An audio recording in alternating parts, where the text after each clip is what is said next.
Hi friends, welcome to ಸಖಿ ಸಿರಿ. ಇವತ್ತು ನಾನು ಮಾವಿನಕಾಯಿ ಉಪ್ಪಿನಕಾಯಿ ಅಂದರೆ ಒಂದು 10-15 ದಿವಸ ಮಾತ್ರ ಉಪಯೋಗಿಸುವಂಥ ಮಾವಿನಕಾಯಿ ಉಪ್ಪಿನಕಾಯಿ ಫಟಾಫಟ್ ಅಂತ ಮಾಡ್ಕೊಂಬಿಟ್ಟು ಹಾಗೆ ಉಪಯೋಗಿಸ್ಕೋಬೋದು. ಸೊ ಬಾಯಲ್ಲಿ ನೀರು ಉರಿಸುವಂಥ ಸ್ಪೈಸಿ ಮ್ಯಾಂಗೋ ಉಪ್ಪಿನಕಾಯಿ. ಸೊ ಇದಕ್ಕೆ ನಾನು ಒಂದು ಮಾವಿನಕಾಯಿ ತೊಗೊಂಡಿದ್ದೀನಿ. ಆಮೇಲೆ 2 ಟೇಬಲ್ ಸ್ಪೂನು ಎಣ್ಣೆ, ಆಮೇಲೆ 2 ಟೀ ಸ್ಪೂನು ಸಾಸಿವೆ,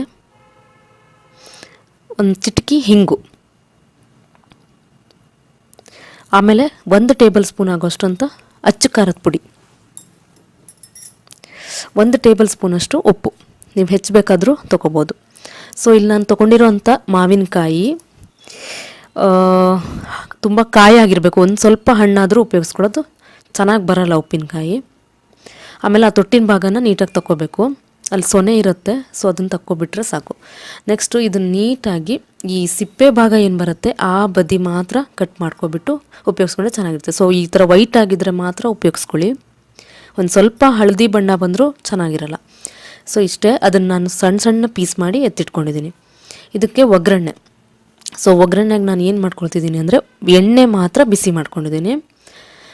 ಎಣ್ಣೆ ಬಿಸಿ ಮಾಡ್ಕೊಂಡಿರೋ ಎಣ್ಣೆನ ಅದಕ್ಕೆ ನಾನು ಸಾಸಿವೆ ಹಾಕ್ಕೊಬಿಟ್ಟು ಸಾಸಿವೆ ಪಟಪಟ ಹುರಿ ಆಗೋ ತನಕ ಅದನ್ನು ಬಿಡಬೇಕು.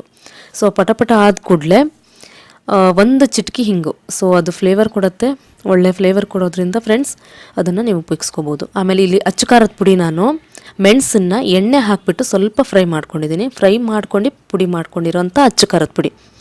ಸೊ ಇದು ಕೂಡ ಅಷ್ಟೇ, ಎಣ್ಣೆಯಲ್ಲಿ ಸ್ವಲ್ಪ ಬಿಸಿ ಆದರೆ ಸಾಕು, ಒಳ್ಳೆ ಚೆನ್ನಾಗಿರುತ್ತೆ ಇದರ ಪರಿಮಳ. ಇದನ್ನು ನಮ್ಮ ಸೈಡ್ ಸೌತ್ ಸೈಡಲ್ಲೆಲ್ಲ, ನಾರ್ತ್ ಸೈಡಲ್ಲಿ ಏನು ಮಾಡ್ತಾರೆ ಅಂತಂದರೆ ಈ ಹಬ್ಬ ಹರಿದಿನ ಮದುವೆ ಮನೆ ಸಮಾರಂಭಗಳಿಗೆ ಇದನ್ನು ಈ ಥರ ಉಪ್ಪಿನಕಾಯಿನ ತುಂಬಾ ಉಪಯೋಗಿಸ್ತಾರೆ. ತುಂಬ ಚೆನ್ನಾಗಿರುತ್ತೆ, ಕ್ರಿಸ್ಪಿಯಾಗಿ ಸ್ಪೈಸಿಯಾಗಿರೋ ಅಂಥ ಉಪ್ಪಿನಕಾಯಿ ಇದು. ಮಾಡಿ ನೋಡಿ. ಸೊ ನಾನು ಏನಂದರೆ ಇದಕ್ಕೆ ಒಂದು ಪಿಂಗಾಣಿ ಪಾತ್ರೆ ತೊಗೊಂಡಿದ್ದೀನಿ ಫ್ರೆಂಡ್ಸ್. ನೀವು ಇದನ್ನು ಬೇಕಾದರೆ ಗಾಜಿನ ಬೌಲ್ಸು, ಗಾಜಿನ ಬಾಟಲ್ಗಳನ್ನು ಕೂಡ ಉಪಯೋಗಿಸ್ಕೋಬೋದು. ದಯವಿಟ್ಟು ಸ್ಟೀಲ್ ಕೂಡ ಮಾತ್ರ ಉಪಯೋಗಿಸ್ಕೋಬೇಡಿ.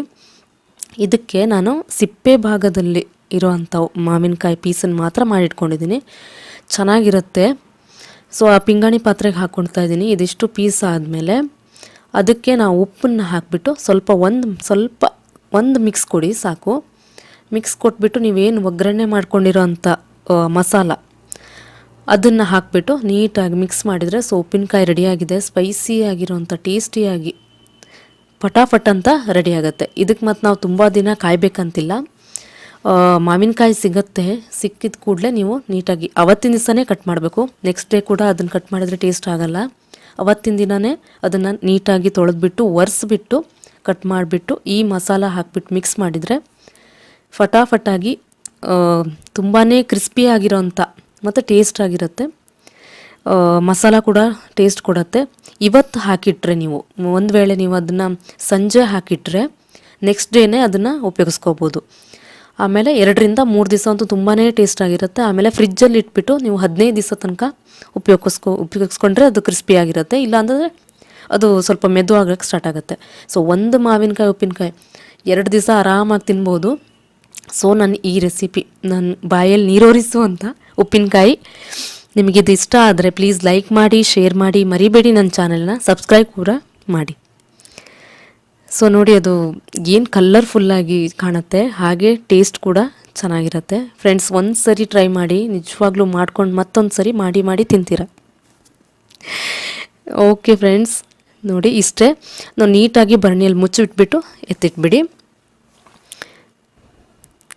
ಯಾವಾಗ ಬೇಕಾದ್ರೂ ನೀವು ಇದನ್ನು ಸರ್ವ್ ಮಾಡ್ಕೋಬೋದು. Thank you friends.